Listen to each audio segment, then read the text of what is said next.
오늘도 언약 놓치지 말고 정말 말씀 붙잡고 정말 언약의 사람들로 승리하시기를 축원합니다. 첫 번째입니다. 창세기 38장의 구속사적 위치. 지난주 봤던 37장은 요셉이 이집트로 끌려가서 이 보디발의 종으로 팔렸다는 얘기로 끝을 맺습니다.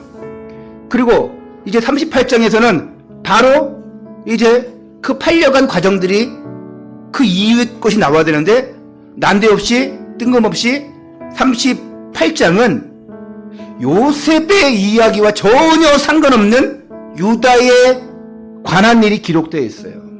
창세기 저자가 요셉의 이야기를 하다가 갑자기 유다 얘기를 꺼냅니다. 왜? 나중에 우리가 볼 내용이지만 창세기 49장에 가면 야곱의 유언에서 이걸 보여주고 있어요. 유다의 후손 가운데 장차 민족과 왕국을 다스릴 왕이 출현하게 될 것이라고 예언하고 있어요. 아버지 야곱은 첫째 아들 루벤부터 그 시므온과 레위까지 언약 계승을 못할 이유를 지금 설명하고 있어요. 그리고 계속해서 유다에게서 왕이 나올 것이고 그 유다에게서 다스린 자가 올 것이다. 그리고 그 다스린 자가 올 때까지 왕이 다스릴 것이다. 그리고 온 나라는 그에게 복종할 것이다 라면서 이제 말씀하고 있어요. 이게 누가 말씀하시는 거냐? 자, 이스라엘 된 야곱이 말하고 있지만 하나님께서 주신 메시지예요. 그리스도가 유다의 자손 중에서 오실 것을 예언하고 있는 것입니다. 그래서 오늘 이 언약 계승 중심으로 이 말씀을 열어볼 수 있어야 돼요. 유다 자신은 이때까지도 하나님의 계획을 알지 못해요.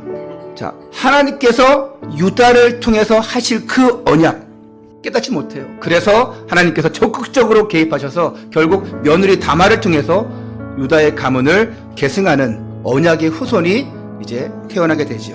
창세기 38장은 이 일을 알려주기 위해서 기록된 말씀이에요. 두 번째입니다. 유다와 다말 사건의 전말입니다. 그리스도는 어느 집안에서 오셔야 돼요? 야곱의 넷째 아들? 유다를 통해서 와야 됩니다. 그 유다를 통해서 그리스도가 오시도록 언약되었습니다. 그런데 지금 점점 이 언약이 위기를 맞고 있어요. 첫째가 죽었어요. 둘째가 죽었어요. 딸랑 셋째 아들 셀라가 남았는데 유다의 마음에는 불안한 거예요. 이제 둘째까지 그랬으니 그 첫째 그 며느리를 셋째 셀라에게 결혼시켜야 돼. 그런데 불안하죠. 또 그 아들도 죽을까? 이게 저주인가? 이렇게 되자 11절에 유다는 아직 셀라가 장성하지 않았다는 그 핑계로 그 며느리 다말을 친정으로 이제 보내서 과부로 지내게 합니다. 언약 중심으로 성경을 볼 수 있어야 돼요. 성경은 윤리책이 아닙니다. 도덕책이 아니에요. 성경은 언약책이에요. 언약 중심으로 성경을 보지 못하면 우리는 오해하게 되어지고 또 때로는 시험에 빠질 수도 있어요. 다말은 이방민족 가나안 족속의 여자예요. 그런데 하나님 자녀인 그 언약의 가족에게 시집이 온 거예요. 남편은 일찍 죽었죠. 둘째 남편도 그랬죠. 셋째는 아예 그렇게 되지도 않죠. 그래서 이 여인의 의식 속에는 이 언약의 가문의 언약의 대가 끊어져서는 안 되겠다. 그 일념 하나로 모든 부끄러움과 모든 치욕을 다 무릅쓰고 결단을 하게 된 겁니다. 있을 수 없는 일인데 당시의 풍습으로는 또 이 또한 가능했어요. 그리고 다말은 이제 임신하게 되어집니다. 다말의 행동 자체는 잘못이에요. 그런데 다말은 어떤 욕정에 이끌린 것이 아니라 언약의 대를 잇기 위해서 한 어쩔 수 없는 행동이었던 것을 우리는 알아야 됩니다.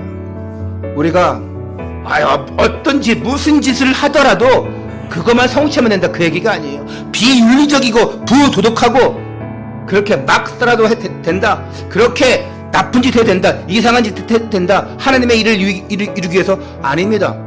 하나님은 언약 따라가는 자에게 관심을 두신다는 거예요. 이 여인은 비록 가나안 이방 여인이었지만 이 가문의 대를 이어야 된다, 그 믿음이 있었어요. 결국 하나님은 그 사람을 쓰신다는 사실입니다. 여러분, 하나님은 누굴 쓰십니까? 언약의 사람, 믿음의 사람을 쓰셔요. 근데 눈 감고 있다, 잠자코 있다, 가만히 있는다, 안 됩니다. 하나님은 행동하는 자, 그 사람 쓰십니다. 진짜 하나님이 살아계심을 체험한 사람은 문제가 문제 아니에요. 사람의 말에 그렇게 흔들리지 않습니다. 사랑하는 성도 여러분, 오늘 모든 상황 속에서 어떤 일이 있어도 예수 그리스도께 모든 걸 다 맡기고 기대고 말하고 의지하고, 그리고 결국은 정말 그 그리스도 앞에, 복음 앞에, 예배 앞에 생명을 거는 그런 언약의 사람들, 믿음의 사람들, 응답의 사람들 다 되시기를 축원합니다. 결국은 이 하나님의 역사함을 따라서 237 나라 복음화, 5천 종족 복음화의 그런 주역들 다 되시기를 주 예수 그리스도 이름으로 축원합니다.